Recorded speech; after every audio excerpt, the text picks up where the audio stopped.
Prime, podcast for curious mind.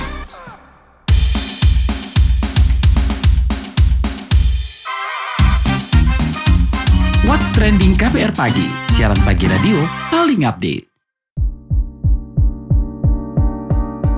Hai semua, ketemu lagi di What's Trending, masih bareng saya Lea Baneza. Kita mau obrolin Swiftnomic, Indonesia butuh Taylor Swift. The Eras Tour dari penyanyi Taylor Swift ini nggak ada habis-habisnya diperbincangkan. Apalagi kalau melihat keuntungan yang dibawa pelantun All Too Well ini di Singapura sana. Prediksinya sih sampai 5,8 triliun rupiah. Konser Taylor Swift dilangsungkan di negeri singa itu selama 6 hari yang terbagi dalam 2 akhir pekan, yakni 2-4 Maret 2024 dan dilanjutkan 7-9 Maret 2024. Indonesia sendiri di saat yang sama, yakni Sabtu lalu, menggelar konser penyanyi asal Inggris Ed Sheeran di Jakarta International Stadium bertajuk Mathematics Tour. Menparekraf Sandiaga Uno bahkan menargetkan konser Ed Sheeran mampu memberikan dampak ekonomi untuk Indonesia lebih dari 100 miliar rupiah. Dengan keuntungan ekonomi dari konser musik internasional seperti yang sudah-sudah, perlukah juga kita mendatangkan Taylor Swift ke depannya?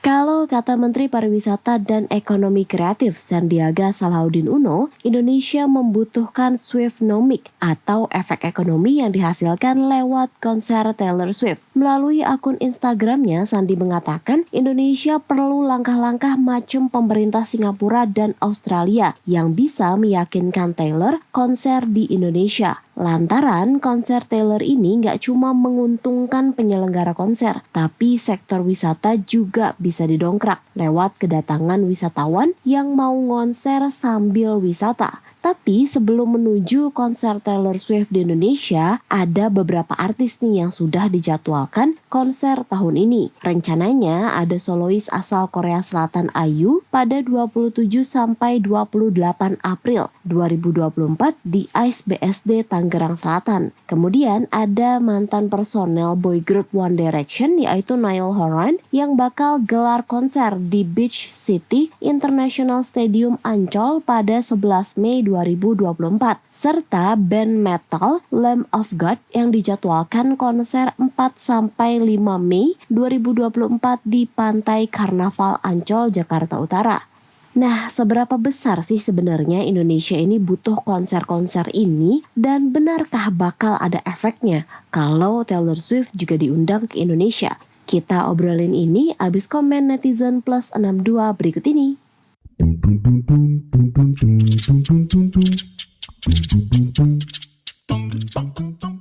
Yang pertama @dimxx, fansnya Ed Sheeran, mana suaranya?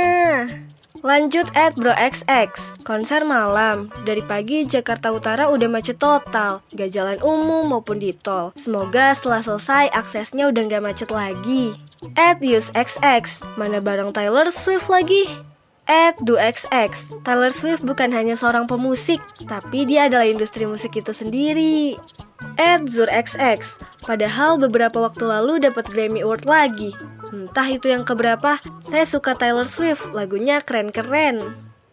@auxx, jujur sih hebat emang Singapura, karena tempat wisata lebih sedikit dari Thailand sama Indonesia. Mereka gak main-main buat cari momen kayak konser. Coba Indonesia juga bisa gitu, bukan cuma tempat wisata aja yang diperhatiin, tapi konser juga. Karena banyak artis luar yang cenderung gak mau konser di Indonesia karena keamanan dan lainnya. Kan lumayan, negara juga bisa dapat keuntungan dari pajak, dan UMKM atau hotel di sekitar tempat konser juga bisa dapat untung. @damxx, Swiftnomic, @caxx, sampai pemerintah Thailand protes karena konser Swift dikuasai Singapura. Yang terakhir @ditchxx, di Jakarta dong Teh Taylor.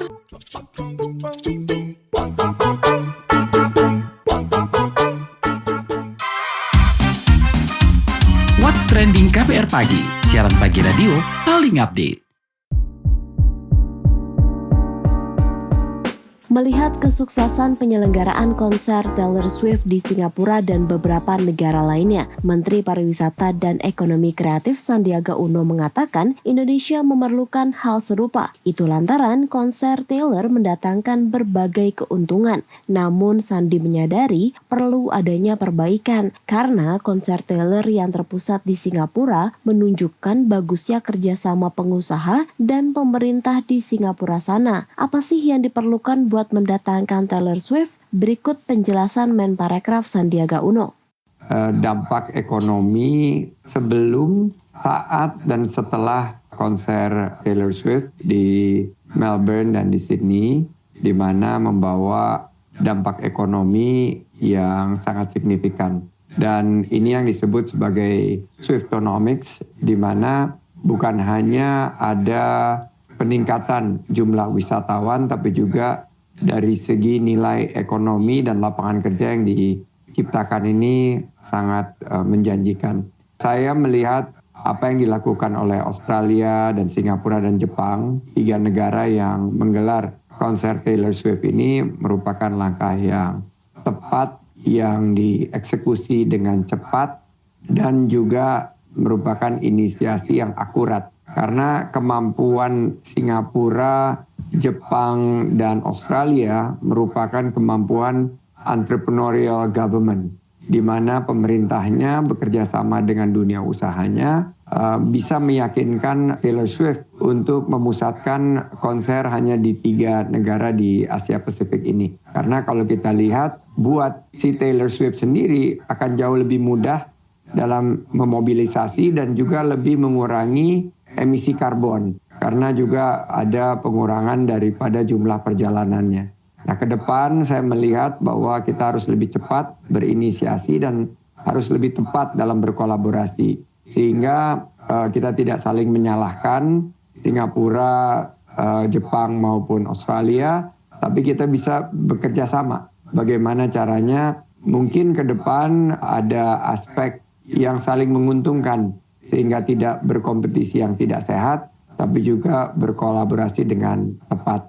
Saya melihat 93 juta US dollar hasil yang dirasakan dalam konser Taylor Swift yang disebut sebagai Swiftonomics ini bisa kita kembangkan ke depan, karena di dunia ini mungkin yang memiliki kemampuan seperti Taylor Swift ada beberapa pelaku ekonomi kreatif seperti Coldplay dan lain sebagainya.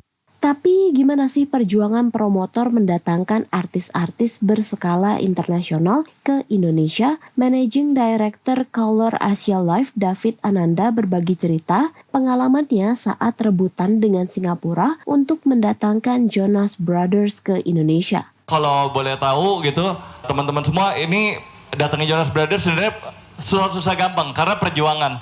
Karena Jonas Brothers itu cuma punya 2 jadwal, 2 titik istilahnya di Asia. Mereka waktunya sangat padat karena mereka adalah artis Hollywood juga kan, banyak main film. Dan kita cukup berat dalam artian karena kita tarik-tarikan, karena kita tahu bahwa Singapura itu kan dia sebagai negara yang istilahnya superpower kalau buat datengin artis luar negeri. Jadi contohnya kayak kemarin aja Perdana Menteri Thailand itu kan baru bilang, katanya itu Taylor Swift datangnya cuma ke Singapura, monopoli gitu di Singapura gitu. 6 show dan gak datang ke kota lain. Nah, ini Jonas Brothers juga hampir terjadi kayak gitu. Hampir mau diambil sama negara lain gitu. Cuma ada 2 titik, cuma ada 2 jadwal, yaitu tanggal 22 dan 24. Tapi kita sebagai lokal promotor, Color Asia Life dan Prestige Promotion, kita berusaha berjuang supaya Jonas Brothers-nya bukan datang ke negara lain, tapi datang ke Indonesia, ke Jakarta. Dan kenapa? Karena aku yakin bahwa artis dari luar nih, dari Amerika harus tahu bahwa Asia itu sekarang Indonesia itu udah beda dari dulu. Udah maju banget Indonesia. Apalagi sejak belakangan ini kan pemerintahnya juga makin maju, luar biasa. Pak Jokowi mimpin luar biasa. Udah gitu Pak Tama, Bung Sandi gitu, semua mimpin dengan luar biasa sehingga pariwisata Indonesia tuh luar biasa lah, ekonomi kreatif Indonesia. Dan aku pengen bilang ke mereka gitu, ke Jonas Brothers, kalian harus coba datang ke Indonesia gitu, jangan ke Singapura, tapi ke Indonesia biar kalian lihat. Dan udah gitu di poster juga kita masukin tuh ada Monas, ada landmarknya kota Jakarta gitu.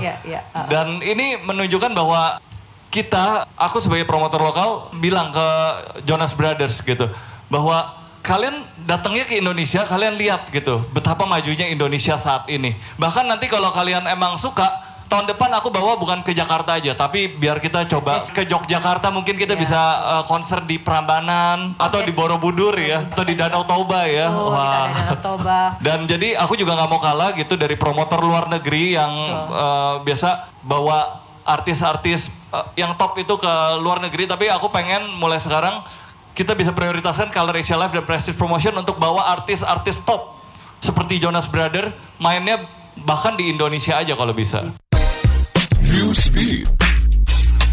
Kementerian Kesehatan Malaysia mengeluarkan peringatan dan antisipasi suhu panas maksimal 40 derajat Celcius. Imbauan ini dikeluarkan jelang bulan puasa atau Ramadan 2024. Masyarakat diminta menghindari aktivitas di luar ruangan antara jam 11 hingga 16 waktu setempat. Kementerian Kesehatan Malaysia juga meminta masyarakat menjaga asupan air selama puasa minimal 8 gelas per hari. Asupan air sangat penting agar masyarakat tetap terhidrasi selama menjalankan puasa. Tak habis di situ, masyarakat Malaysia diminta sering menghidrasi dirinya dengan cara menggunakan kipas angin, penyejuk udara, atau mandi. Kini suhu di beberapa wilayah Malaysia mencapai 35 hingga 37 derajat Celcius. Pemimpin Korea Utara Kim Jong-un berencana menjalankan revolusi industri di berbagai desa di wilayahnya. Kim Jong-un mengatakan dirinya bakal menerapkan kebijakan pembangunan 20x10, yaitu pembangunan beberapa pabrik modern di wilayah terpencil Korut. Selama 10 tahun ke depan, Kim Jong-un berencana membangun industri regional dengan peralatan modern dan jalur produksi di setiap kota dan kabupaten. Revolusi industri didorong Kim Jong-un sebagai langkah pemerataan pembangunan, sebab selama ini pembangunan hanya terfokus di ibu kota saja. Pemerintah Nepal mengeluarkan aturan baru mendaki Gunung Everest, yaitu setiap pendaki diwajibkan menyewa atau menggunakan chip lacak yang digunakan selama pendakian. Direktur Departemen Wisata Nepal mengatakan, selama ini chip pelacak sudah digunakan perusahaan-perusahaan terkenal, namun penggunaannya belum masif dan saat ini menjadi aturan wajib. Tujuannya mempersingkat waktu pencarian dan penyelamatan saat terjadi kecelakaan selama pendakian. Pendaki dikenakan tarif sekitar Rp157 hingga Rp253.000 per chip. Nantinya chip ini bakal dijahit di jaket yang digunakan pendaki.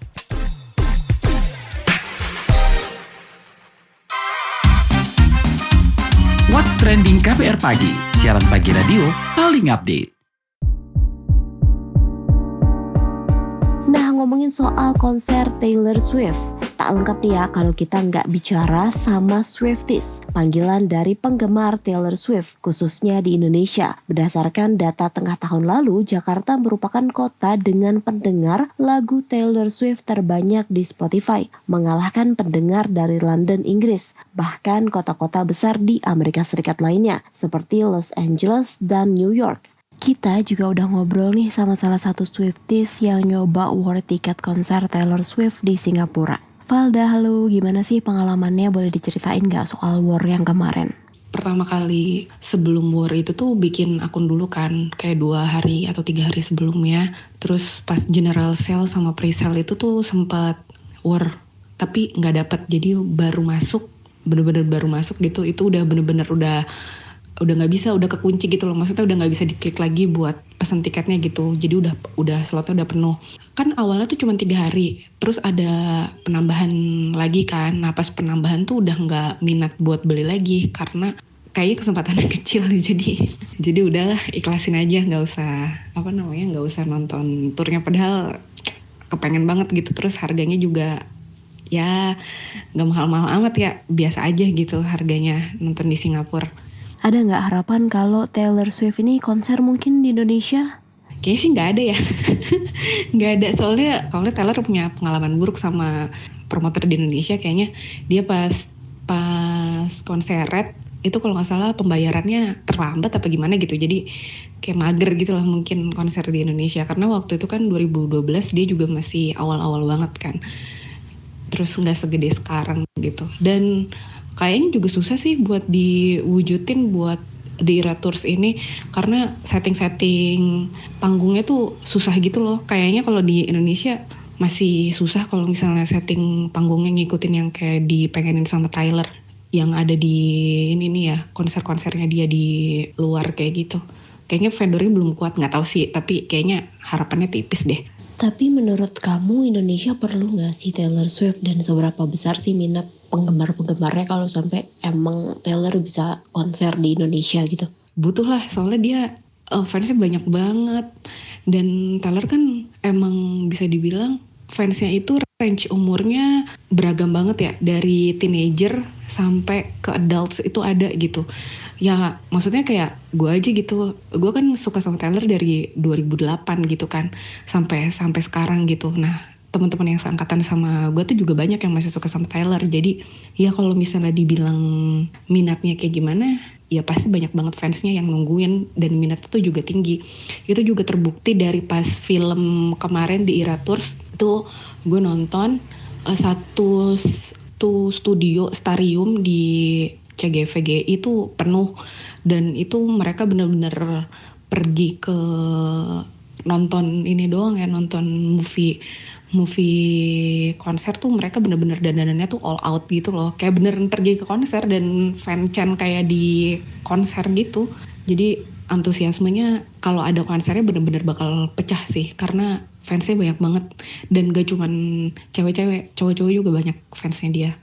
Oke, kalau harga tiketnya sendiri nih Valda, kira-kira range harganya segimana sih supaya affordable gitu buat kamu? Kalau harga tiket ya ngelihat tata panggungnya, terus durasi waktunya, terus juga ada lightringnya yang biasa memang dipakai sama Taylor. Kayaknya tuh minimal range harganya tuh di 3 jutaan sih.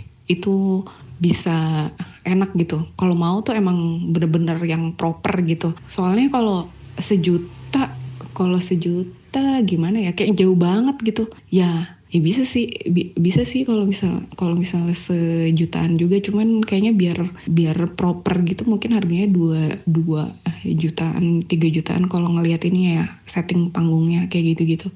Megahnya kayak gimana tuh emang gede banget sih, jadi kayak bakalan puas banget. Terima kasih Valda. Komunitas relawan pariwisata Generasi Pesona Indonesia Genpi menilai tak hanya konser-konser seperti Taylor Swift yang dibutuhkan Indonesia, konser musisi internasional lain seperti konser K-pop sampai musisi tanah air juga dibutuhkan Indonesia. Ketua Genpi Nasional Siti Khadijah menganggap meski tak sebesar skala konser Taylor Swift, konser-konser tadi menjadi salah satu kebutuhan dan mendatangkan cuan. Lebih lanjut kita obrolin bareng Ketua Genpi Nasional Siti Khadijah. Mbak, ini kan belakangan perbincangan soal Taylor Swift yang membawa keuntungan yang sangat besar dan berbagai aspek, khususnya yang konser di Singapura ini kan lagi ramai diperbincangkan gitu ya Mbak ya. Nah, sebenarnya kalau dari Mbak sendiri mungkin melihat Swiftnomic ini seperti apa sih, dan sebenarnya gimana sih dampak penyelenggaraan konser-konser bertaraf internasional di Indonesia sendiri? Apakah kalau kita lihat kan kalau konser Taylor Swift sendiri dari sisi panggung, tiket dan lain sebagainya ini kan sebenarnya biayanya besar ya Mbak. Tapi kalau kayak seperti kita bisa menyelenggarakan konser ini, akan seperti apa sih Mbak keuntungannya? Jadi kalau dilihat dari hal ini, tentu ini adalah satu hal yang perlu kita lihat dari beberapa segi. Misalkan begini Mbak, kita melihat bahwa konser ini kan bukan hanya sekedar konser, tapi adalah diplomasi terkait dengan branding, lalu juga terkait dengan kunjungan wisatawan dan juga devisa. Nah, kita tahu bahwa Taylor Swift ini kan hanya berhenti di Singapura saja untuk di Asia Tenggara. Dan baik Indonesia ataupun Thailand kemarin sempat ada statement ya, termasuk dari Menparekraf kita, di mana kita sebetulnya butuh, karena bagaimanapun ini bisa dijadikan dalam kategori endorser begitu. So kita tahu bahwa stop untuk lokasi konser ini juga dipromokan bukan hanya di daerah kita saja, tapi Eras Tour ini kan menjadi salah satu konser dengan pengunjung dan juga keuntungan terbesar di dunia ya. Untuk tahun 2023. Jadi positioningnya memang sangat bagus sekali untuk branding dan juga untuk endorser. Dan kita tahu bahwa penggemar dari Taylor Swift sendiri ya pasti akan berebut tiket untuk melihat itu, sehingga mereka juga akan datang bukan hanya untuk menonton konser, tapi juga sebagai wisatawan, di mana kita juga butuh devisa dari mereka. Rata-rata mereka paling minim adalah 3-4 hari ya ketika datang ke satu negara untuk melihat konser, karena biasanya paling cepat adalah datang di H-1, pulang di H+1 begitu. Sehingga banyak sektor yang akan tergerak dari sisi akomodasi, lalu juga destinasi wisata, sisi kuliner, dan pasti dipastikan bahwa mereka juga melakukan belanja di negara tersebut. Mbak, tapi kalau misalnya dari pemerintah gitu ya, menghilangkan kerumitan dengan mungkin digitalisasi perizinan, ini sebenarnya ada pengaruhnya nggak sih Mbak atau gimana? Kalau digitalisasi perizinan itu seharusnya semuanya memang sudah digital ya. Tetapi dalam hal ini saya melihat lebih pada fungsi lobbying. Kalau kita lihat kenapa Singapura ini kan ada peran dari Singapore Tourism Board ya Mbak ya. Jadi bukan hanya soal perizinan dan lain-lain, tapi kemampuan lobby dari satu negara untuk memastikan kepada artis tersebut bahwa satu safety and security, yang kedua jaminan keamanan, yang ketiga juga pasti ada negosiasi terkait dengan penyelenggaraan konser ini, baik dari misalkan pembayaran ataupun ada hal-hal tertentu yang menjadi negosiasi mereka ketika untuk melobi Taylor Swift, kenapa harus di Singapura begitu. Bukan hanya sekedar perizinan sih, tapi saya lihat juga ini fungsi dari Singapore Tourism Board. Mbak, ngomongin soal tadi, Singapore Tourism Board itu kan dari Singapura juga mengatakan kalau mereka memberikan bantuan dana hibah gitu ya untuk membawa pelantun All Too Well itu ke negaranya gitu. Nah, mungkin di Indonesia bisa diterapkan seperti itu juga nggak sih Mbak kalau misalnya mau ngundang setaraf Taylor Swift gitu? Tentu itu kembali lagi ke kebijakan ya Mbak ya. Karena dana promosi yang dikeluarkan ini kan juga tidak murah dan bukan angka yang sedikit begitu. Nah, jadi ketika kita akan melakukan hal itu ya tentu kembali kebijakannya kepada pemerintah. Dan ini adalah bentuk investasi jangka panjang sebetulnya. Karena bisa jadi adalah puluhan ribu atau bahkan ratusan ribu orang yang akan datang. Dan ini juga akan menjadi endorser lagi untuk menceritakan terkait dengan kunjungan mereka ke masing-masing wilayah ataupun ke masing-masing kelompok begitu. Saya rasa kalau kita kok untuk menyamai Singapore Tourism Board masih jauh sekali ya. Karena kita tahu bahwa mereka itu sudah sangat settle dari tahun 70. Bahkan anggaran kita dengan anggaran mereka pun sangat jauh ya, lebih dari 50 kali lipat lah. Jadi kalau untuk melakukan investasi jangka panjang seperti itu, rasanya di Indonesia masih ada hal-hal yang lebih perlu dilakukan, seperti pembenahan destinasi. Lalu kita juga masih harus meningkatkan poin dari safety and security. Lalu juga tempat konser saat ini kan masih sangat terbatas juga. Baru ada di Jakarta lah, dan cuma ada JIS dan juga GBK ya. Nah mungkin lebih ke infrastruktur dulu lah ya. Atau hal-hal lainnya yang lebih mendesak daripada kalau kita harus mengendorse dengan angka yang begitu mahal. Mbak J, tapi kalau misalnya dari daya beli masyarakatnya sendiri melihat kalau misalnya konser-konser sekelas Taylor Swift ini dibuat, apakah cukup mampu gitu Mbak? Banyak peminatnya?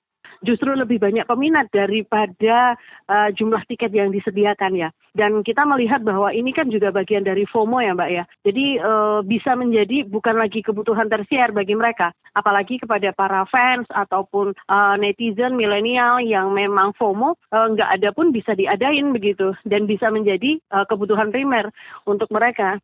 Oke, berarti artinya sebenarnya di Singapura itu kan keuntungan sampai 5,8 triliun kalau misalnya Indonesia bisa menyelenggarakan konser serupa, keuntungannya pun bisa jadi sama karena minatnya juga besar gitu ya Mbak?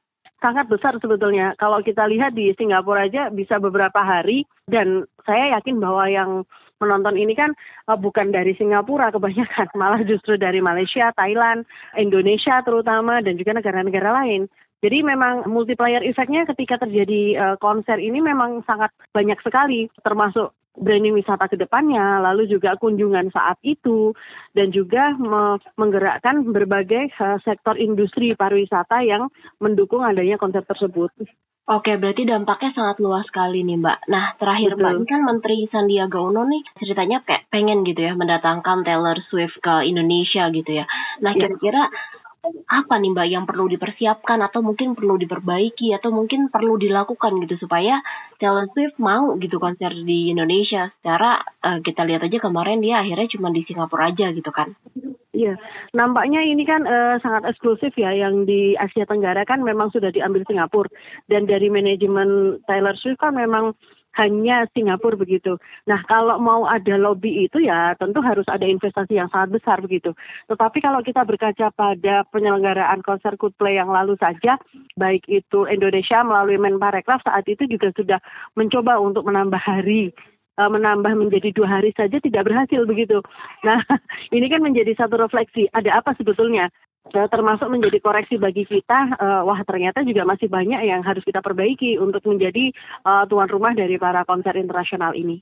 Mbak, ini kan sebenarnya kalau kita ngelihat kan 2024 masih panjang gitu ya, deretan artis-artis internasional maupun mungkin seperti K-pop, itu kan banyak yang punya rencana konser di Indonesia gitu ya. Nah itu sebenarnya meskipun tidak sebesar Taylor Swift, keuntungannya seberapa besar sih Mbak? Dan mungkin potensi ekonominya? Kalau potensi ekonomi dan keuntungan pasti dilihat adalah dari aktor utama terlebih dahulu ya Mbak ya. Tetapi dari setiap penyelenggaraan event pasti itu juga menggerakkan ekonomi lokal. Keuntungan yang secara tidak langsung. Nah kalau keuntungan konser secara langsung kan itu di urusan manajemennya ya. Tetapi kita memang sebetulnya butuh bukan hanya K-pop ataupun artis internasional.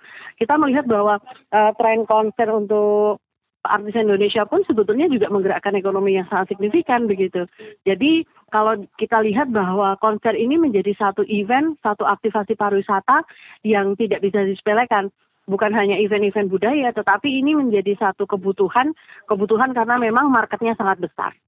Oke, baik. Terima kasih banyak Mbak J. Sama-sama Mbak ya.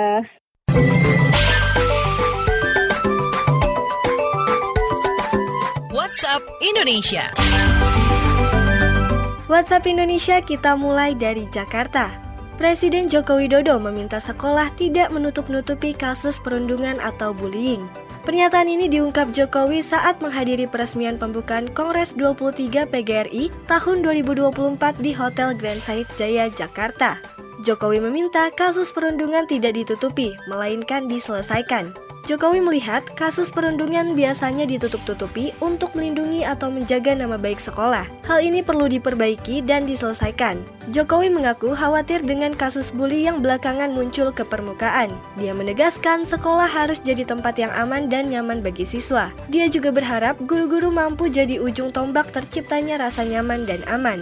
Masih dari Jakarta, Polda Metro Jaya menangkap pelaku penjual sertifikat Habib keturunan Nabi Muhammad SAW palsu. Seorang warga Kalideres berinisial JMW pun ditangkap. Pihak kepolisian mengamankan sejumlah barang bukti seperti email, ponsel, dan laptop. Di Reskrimsus Polda Metro Jaya, Ade Safri Simanjuntak mengatakan, pelaku membuat blog palsu dan menjanjikan korbannya mendapat sertifikat Habib keturunan Nabi Muhammad SAW. Tak hanya menjanjikan sertifikat, blog ini dilengkapi nama-nama keturunan Nabi Muhammad SAW yang terdata di Rabitah Alawiyah. Kini tersangka ditahan dan akan dilakukan pemeriksaan oleh ahli pidana dan ITE. Terakhir mampir Aceh. Kelompok Sadar Wisata Desa Kriwung Raya, Sabang Aceh membuat titik spot diving baru khusus melihat ikan Nemo. Ikan Nemo tersebar di 8 titik perairan di antara bibir pantai Desa Kriwung Raya dan Pulau Klah. Kedalaman spot wisata Finding Nemo itu berkedalaman 2 hingga 6 meter di dasar laut. Spot wisata ini dilengkapi penanda bendera oranye dan putih bertuliskan Finding Nemo, di mana tempat menyelam ini dihiasi bebatuan segala ukuran dan hewan anemon. Wisatawan yang mau menikmati pemandangan ikan berwarna mencolok itu harus merogoh kocek 300 hingga 500 ribu rupiah per orang. Biaya sudah termasuk alat diving, snorkeling, guide, dan transportasi. Demikian WhatsApp Indonesia hari ini. Terima kasih ya sudah mendengarkan What's Trending KBR Pagi. Jangan lupa terus dengarkan podcast What's Trending di kbrprime.id dan aplikasi mendengarkan podcast lainnya. Lea Baneza pamit, stay safe and happy. Bye-bye. What's Trending KBR Pagi, siaran pagi radio paling update.